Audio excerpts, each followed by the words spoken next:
Yung tungkol po sa pagkakakuha natin ng hosting kasi di ba yung Brunei nag-back out. Ano po masasabi ng POC doon? Well, hindi pa official to 2019 kasi na dapat ang hosting ng Brunei, umatras sila dahil hindi raw nila kakayanin. Katulad po nung nangyari dito sa Singapore na alam naman natin malakas ang kakayanan, but 22 years silang naghintay hanggang sa ito na nga nakikita natin after all those years first class ang naging preparasyon nila, no?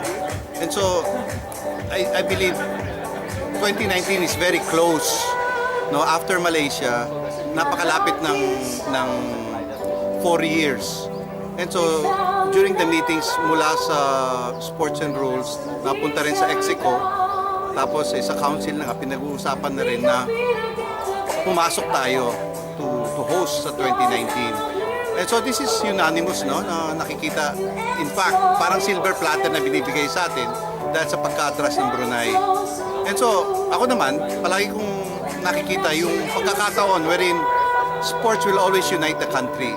And nakita naman natin noong 2005 kung ano nangyari sa bansa natin. And so for me, very positive ang nakikita ko na kukunin natin.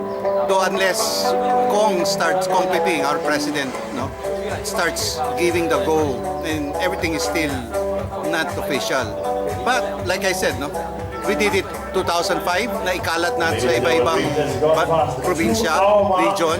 It was very successful. People up to now are telling me the friendliness of the Filipino na ang napakita. So parang yun two-blade sword yun. Sinasabi na mapait tayo kahit na siyempre very yung mga ibang facilities natin compared to what we see here in Singapore.